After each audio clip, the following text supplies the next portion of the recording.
Chup. Oh my goodness. Hello.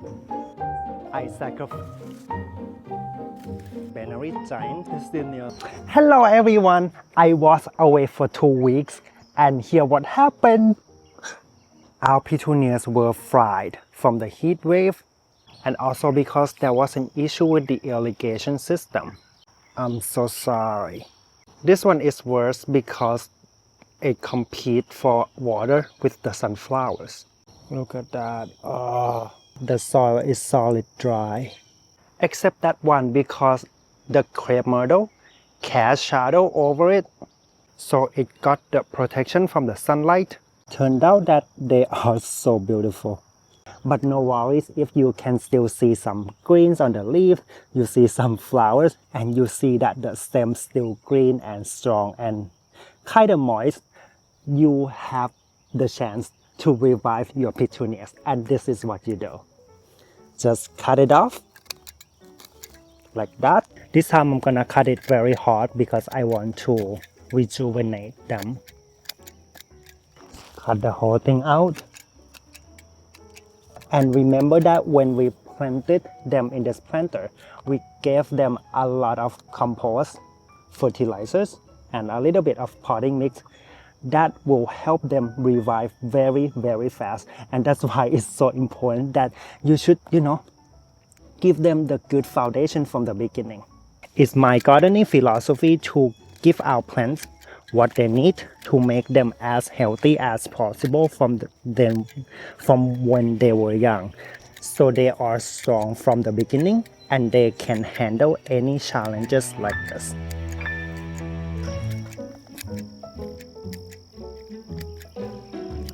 This seems very brutal and you think that I am killing them.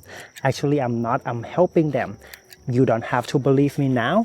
You just have to wait to see the result later. I got this tool when I visited my parents and my grandparents in Thailand a few months ago. And now it's time to use it.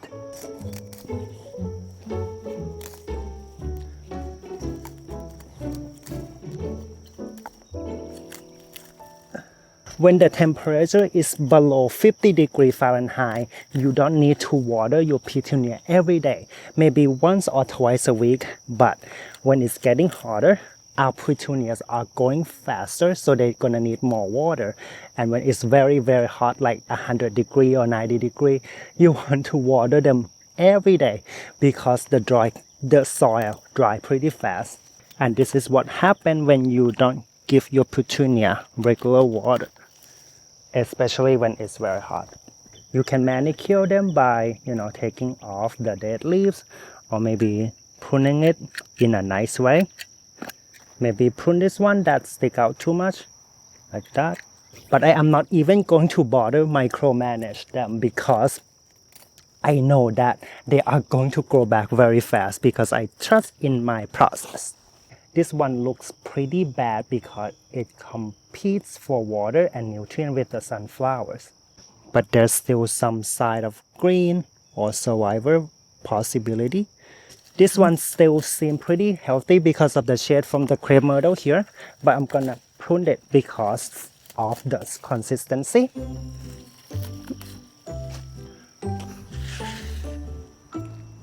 And don't throw away our petunia cuttings because this will make good compost, and after it has been composted, you can use the compost to feed any flowers or vegetables in your garden or the petunias that we are going to grow in the next season. Now soak it with a lot of water, like you are drowning them. Just keep soaking and then you will see bubbles coming up. That means there's air in the soil. You want to fill the air in the soil with water.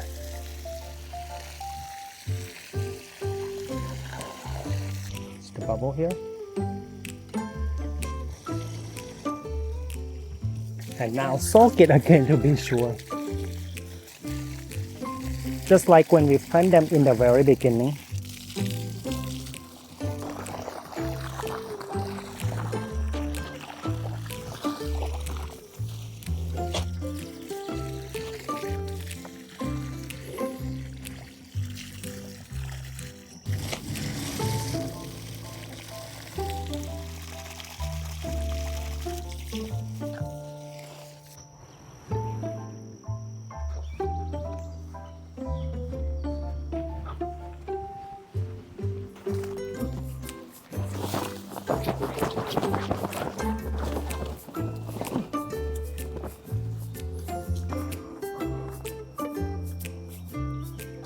Our rudbeckias have bloomed beautifully.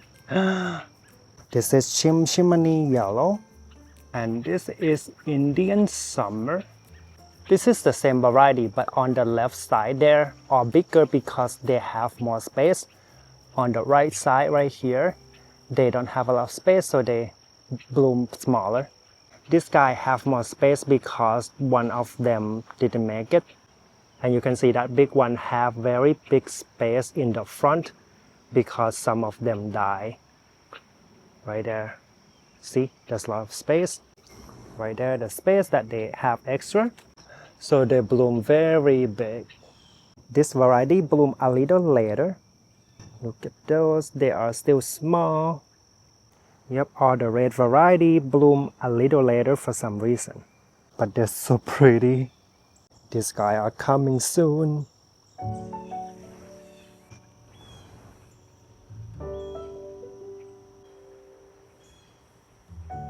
We had a very big rainstorm last week, but our babies don't flop because why? Because I'm very smart. I gave them the support, right before they bloom. See, they can't flop at all. Haha. This one overwintered from last year. I don't remember the variety, but it's so cute. Flop all over the place. It's kind of late at this point to stake them, so I think I'm gonna leave it alone, and maybe later on I will come and cut them back. I just want to see them bloom. And that's my rudbeckia Indian summer that I have left. These guys are super big because they get a lot of space. This is only 2 plants here, and they have all the space. That's why they bloom so big. Whoa. It's really big, and I am not kidding. Whoa. Oh my goodness, this sunflower is very, very tall. Probably like 12 or 14 feet because it gets a lot of space. There's no competition here except the little flowers like this cornflowers and the delphinium. However, this is not the sunflowers that I started in spring. The bird dropped the seed here, or the sunflowers from last year dropped the seed here, and they germinated by themselves. And look at them now. Whoa. And this is also branching sunflowers. So they send out these little side branches which will produce more flowers for me. Right down to the bottom. Look at that. The white light sunflowers are blooming. Hello. Yep, you wanna cut them when they are at this stage, but I'm gonna leave this alone for now. Those sunflowers, I plant them very close to each other. So they produce very, very small bloom, which is good for, certain kind of flower arrangement. I mean, like hand-tie bouquet, you can't have 2 big flowers in hand-tie bouquet because that's gonna be very difficult to manage. These red sunflowers are growing very strong too. Finally, our group 4 Snapdragon has bloomed, and the variety that I grow in group 4 is Madame Butterfly because they are my most favorite variety because of their ruffled double petals. You can't even tell that they are Snapdragon because they're characteristic. And now also it's time to show you the result of my experiment comparing growing Snapdragon in a rich soil with regular watering versus the Snapdragon that grown in poor soil and no watering. Oh my goodness, look at the stem. They're so tall. Oops. Oh my goodness, these are the longest Snapdragon stems that I have ever grown in my life and I have ever seen in my life. Look at that. And now let's compare to this guy. I grow them in very poor soil, no fertilizer, no water irrigation, not enough sunlight. And look at the difference. I'll cut it for you. Oh, look at this sad guy. This is crazy. I didn't expect that I would see this much difference.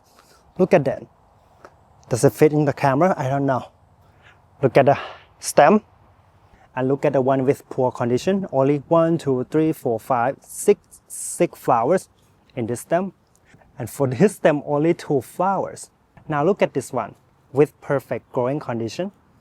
Fertilizer, compost, regular water, and full sun. Look at this. And now you know why your Snapdragons are not doing as good as my Snapdragon, and that's because you may not give them enough sunlight, regular water, fertilizer, and compost. Okay? And this is another experiment that I want to show you what would happen when you don't stake your Snapdragon. Look at them. They're gonna flop like this. And when they flop like this, when you cut them, you can see the flowers bending. I mean, it's good, but it's not, as perfect for doing flower arrangement. And again, when you cut Snapdragon, you don't want to wait until they're blown open like this, okay? You want to cut when they're just about to open, like this one. I mean, this one is good enough for using it today, like right now. But if you want them to last very long, you want them to open only half or maybe 1/3, like this too, okay? Our delphinium has bloomed very beautifully. Unfortunately, I did not stake them, so they flop all over the place. But luckily, I can still cut them for flower arrangement. Shoop. Gonna cut the whole thing out. Shoop. You can see they're sending out new shoots from the bottom, so I can just cut this whole stem and just leave this baby here. They will grow later. There are so many varieties of delphinium. This variety is meant for cut flowers, so they bloom the first year. If you grow other variety and they don't bloom, within the same season, that's totally okay. Just leave them alone and you can hope that they will bloom for you next year.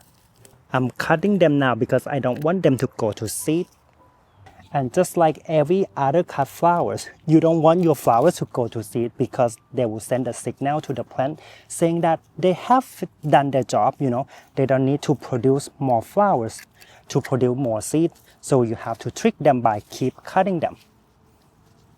If you cut them at this stage, when they have, lose some of the petals, they're not gonna last long at all. If you want a longer waste life, you wanna cut them when they just open like this, okay? Look fresh, look new, or when they are just about to open like this one. You know what I mean? If you don't arrange your Snapdragon right away in your flower arrangement and you want to store them first, I recommend storing them in a high, tall vase like this, okay? So when you put them in the vase, okay, the flower should be upright like this. Okay. And now I want to show you what would happen if you don't store them this way. I'm gonna take one of this very straight stem Snapdragon out, like this one. Very, very straight, right? I'm gonna put in this vase, very short one. And they kind of lean on 45 degrees like this. Okay. I'm gonna leave this alone, okay? Boop.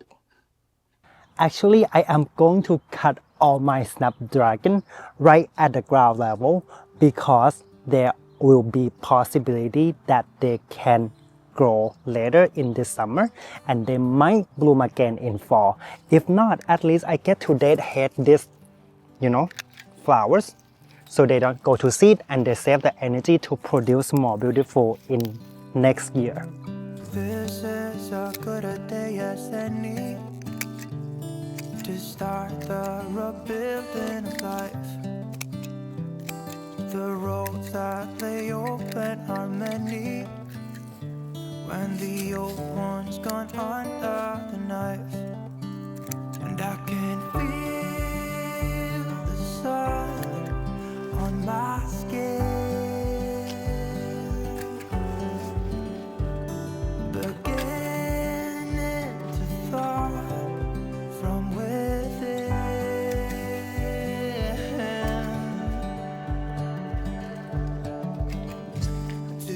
Today and not tomorrow.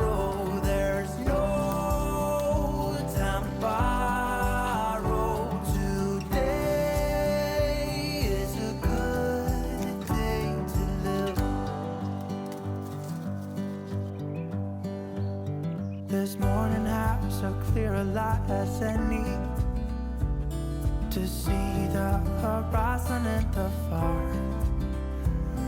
Excuses were two for a penny, but they've all gone out the window of this car.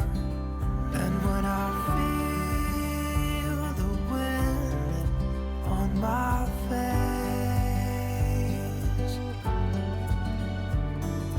all that ever was is a rage.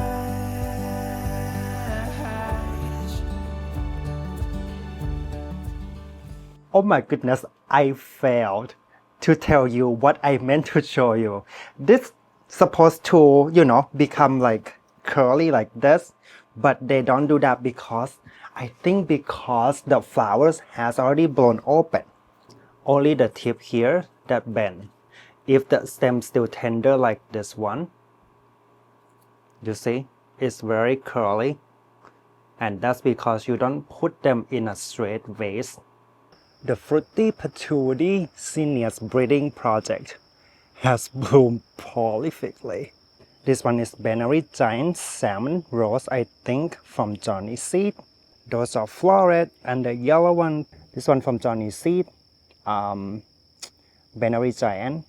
And those are my favorite, the new variety from Johnny Seed, called Aurora. Look at the color. This is also Aurora from Johnny Seed. That's Binary Giant Orange. And those are from floret Zinnias. This one probably Alpenglow Zinnias from floret. It was my plan that I was not going to cut these Zinnias at all because I want them to go to seeds, and then I collect the seed for myself and for also some of you guys who will win the raffle, okay? But today is my supervisor last day because she's retiring tomorrow. And she has been coaching me, training me, giving me opportunity, and supporting me for 7 years in my full-time job. And I love her, and yeah, I'm gonna cut this Zinnias, which have very special place in my heart for somebody who also have very special place in my heart. Usually I would cut Zinnia pretty deep, maybe like down here, but because I don't want to sacrifice this one that's blooming next, so I'm gonna cut very short. Also some of these flower Zinnias. I hate to do this, but I'm not happy with this one at all because the flower is too small. I don't want it to cross-pollinate with the others, so I'm gonna pull the whole plants out. Yep, just like that. Cut the flowers to use for the arrangement. This Zinnia lollipop, so cute too. That's Oklahoma from Johnny Seed. That is like something golden, Oklahoma from Johnny Seed. And the lemony one here are from floret, unicorn. This one also unicorn from floret. So cute. I'm gonna cut the yellow one here for my boss. This guy very small because I grow them too close to each other. I should have given them more space, but at that time I was running out of room, so I just squeezed them together here. I did not even pinch them. Goodness. Just like every other cut flowers, if you want the flowers to be big and bold, you wanna start from growing the giant variety first, right? And also give them a lot of space, fertilizer and compost. But this year I learned the lesson. Again, I was trying to challenge these Zinnias, but they don't bloom big for me because of that reason, because I didn't give them enough space. To harvest rudbeckias, you want to make sure that the stems of the flowers are strong enough to be cut. That means when you wiggle them, the stem don't do this. Like this one, it's not ready. You can see. This guy not ready too. Okay? You want the stem to be like this. When you wiggle it, the whole flowers, the whole stem, especially the neck here, don't bend like this, you see. Gonna cut that one. And where you cut them, it depends. If you want long stem, you can cut them right at the bottom, like right here, okay? But if you want to leave some of the flowers left on the plant for your garden, you will cut in the way that will not sacrifice the side branches like this one, okay? Let's say I cut this one very long. I sacrifice these little buds, that attach to the long stem. But if I don't want to sacrifice them, I can cut around here to get the big flowers and leave the little small flowers on the plant. And I have this little one that's kind of floppy, doesn't look organized, so I'm gonna cut it and use it. Now I have organized row of rudbeckia, and I get this stem for arranging. Our statice have also bloomed too, and this guy, flop on the side because the rope didn't catch it. So I'm gonna just cut this. I'm gonna use it for flower arrangement. There's no rule about when to cut statice. You can cut them at this stage when they're about to open, which is kind of cute in their own way. However, I love when they are already open like this. But I'm not gonna cut this one because I'm gonna leave it for the garden. Cosmos always have very special place in my heart too, because they are very first cut flowers that I grow, and they never disappoint me ever. They are the easiest cut flowers that you can grow. If you want them to be big and bold and cute like this, you want to give them compost, fertilizer, and more water. Okay, but if you want to go like a wild style of cosmos, you don't have to give them, a lot of nutrients. Up to you. But it's also important to know that you don't want to feed your cosmos with high nitrogen fertilizer. You don't want to feed them with the fertilizer that you feed your lettuce, your greens, because you don't want them to produce leaf, okay? You want to feed them with phosphorus-based fertilizer, organic fertilizer. I use flower tone from Epsoma, and I have the most beautiful cosmos in the whole wide world. I'm gonna stop talking about cosmos because last year I have made a masterclass video about cosmos, from little seeds to little seedlings to young plant to big plant, and then to harvest flowers and flowers again and again and again throughout the season. So if you have not watched that video, you can check it out if you want to learn how to grow cosmos beautifully for flower bouquet.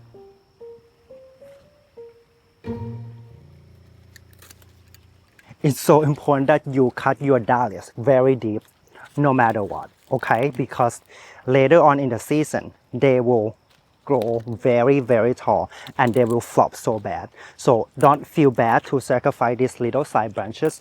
Just cut as deep as you can, okay? About 5 or 6 years ago, I grew these hydrangeas. They were in a pot just like this big, okay? And there are 3 of them. 6 years later, they grow so fast and they bloom so beautifully every year. This is endless summer hydrangea, one of my favorite hydrangea ever, because the color, because they're so big, so reliable.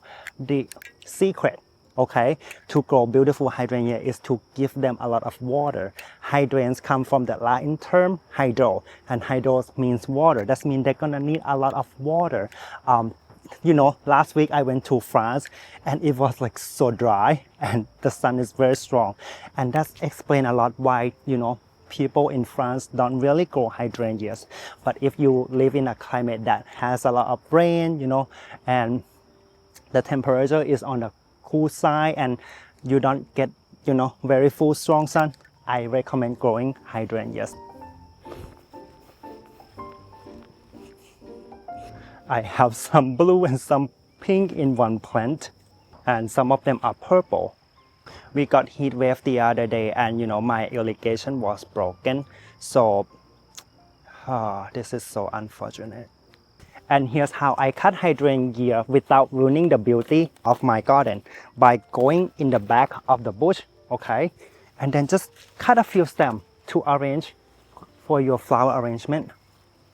from the back, from the spot that nobody's gonna see if you cut the flowers. Gonna find blue one. Shoop. Nobody's gonna know that I cut this stem. Do you remember early on in the season in spring I cut this root killer flowers? All of them, okay? And now they rebloom. That's why it's so important that you deadhead your flowers, okay? So they can rebloom again for you like this. And this one is for pink too, so I'm gonna cut it. Choop. It's important that you wanna put your hydrangea in water right away, otherwise they will wilt because they need a lot of water.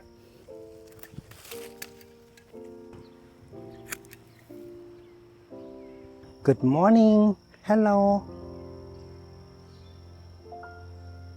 I stopped cutting flowers that have bees sleep on it because I learned last year that the bees that don't go back to their hive because they are old, they are retired, and they don't want to be burdened to their family, to their colony. So this makes me feel really bad to cut the flowers that have the bees. So I'm gonna leave this one alone. It's okay. This time I am going to do a traditional classic style flower arrangement. I am using this vase, okay, with the chicken wire, with the tape. Then I'm gonna fill the structural flowers like these hydrangeas, like the big flowers. Then I'm gonna fill with the fillers, like little cute flowers. Then I'm going to add the, focal, the main flowers, later on top of the fillers. And then at the last step, I will just, add the accent flowers around in the arrangement to make them look cute, look whimsical. And you want your hydrangeas or any flowers to cover the edge of the bowl, okay? So it kind of look more cute, more natural. I saw you down the motorway. There was something about you that day. I can still hear the shimmering sound. The hill is near, let's get right up. Walk up to the very top. We couldn't tell the sky from the ground. I know my life will never be the same after that day. You wrap me around your fingers and you stay.